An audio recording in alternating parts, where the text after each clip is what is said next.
அகிலம் டிவி நேயர்களுக்கு வணக்கம். இன்றைய நாளுக்கான தலைப்பு செய்திகள்.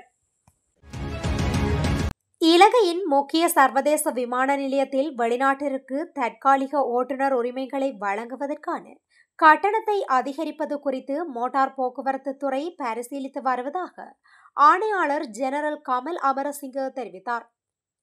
தற்போது கட்டணம் ரூபாய் 2000 உள்ளது என்றும், ஆனால் சேவை மேம்பாடுகள் மற்றும் சர்வதேச தரநிலைகளுக்கு ஏற்ப தொகையை திருத்துவது குறித்து விவாதங்கள் நடந்து வருவதாகவும் அமரசிங்க கூறியுள்ளார்.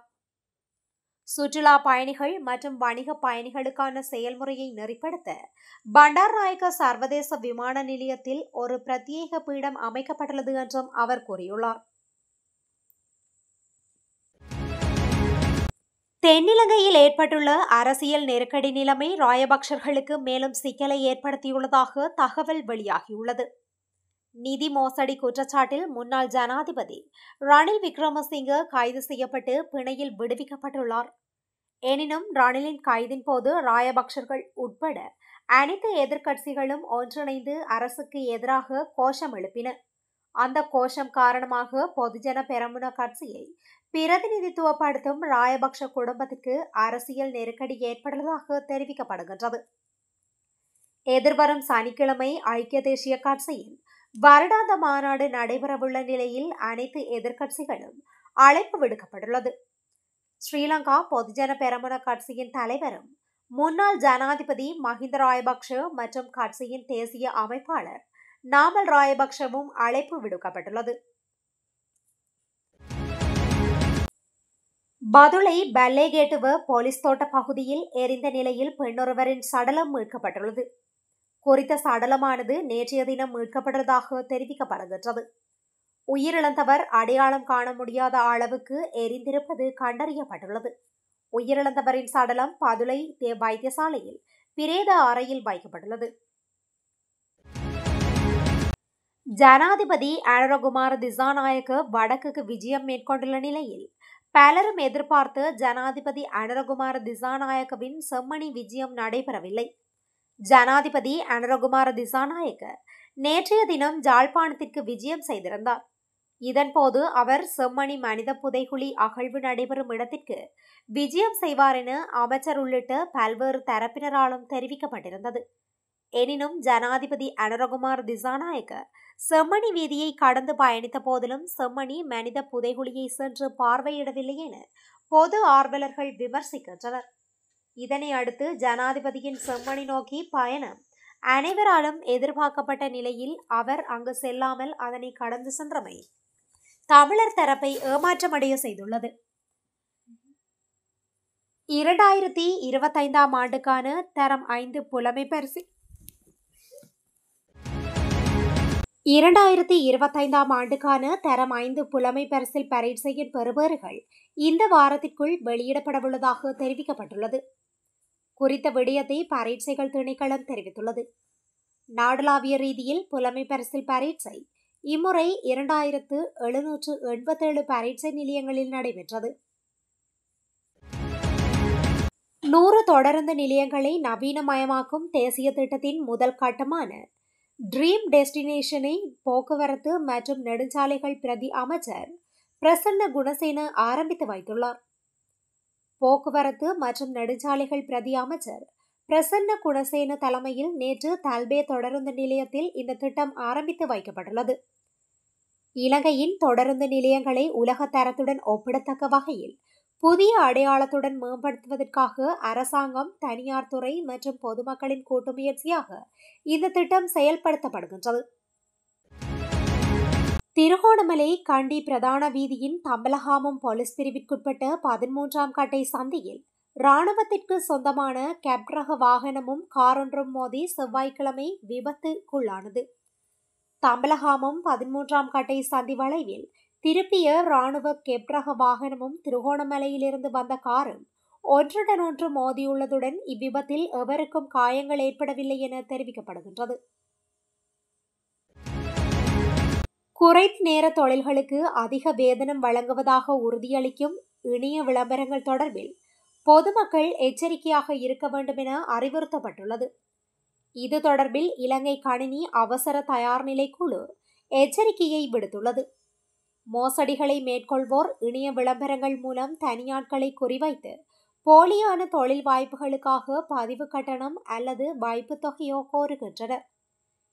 இந்த நிலையில் தொழில் மோசடிகளை எவ்வாறு அடையாளம் கண்டு தவிர்ப்பது என்பது குறித்து மக்களுக்கு தெளிவூட்ட இலங்கை கணினி அவசர தயார்நிலை குழு சமூக ஊடக பிரசாரம் ஒன்றை ஆரம்பித்துள்ளது.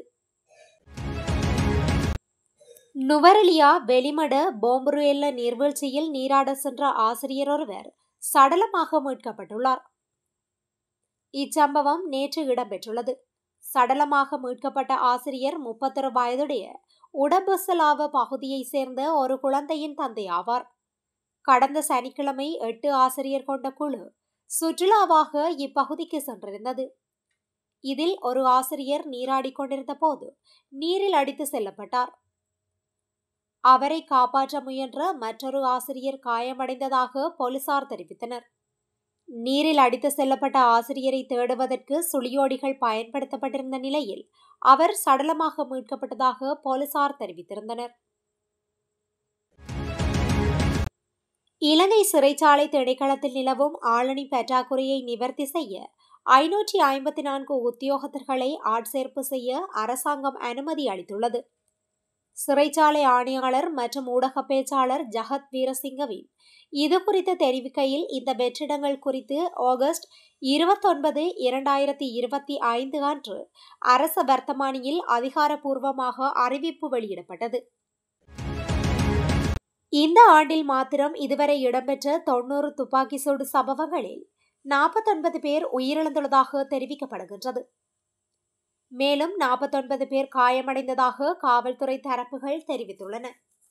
இதனிடையே மிட்டியகொடவின் மலவண்ண பகுதியில் நடந்த துப்பாக்கி சூடு குறித்து 3 குழுக்கள் விசாரணையை தொடங்கியுள்ளதாக தெரிவிக்கப்படுகின்றது. சம்பவத்தில் காயமடைந்து மருத்துவமனைக்கு கொண்டு செல்லப்பட்ட நபரின் நிலை கவலைக்கிடமாக இல்லை என்று காவல்துறை தெரிவித்துள்ளது.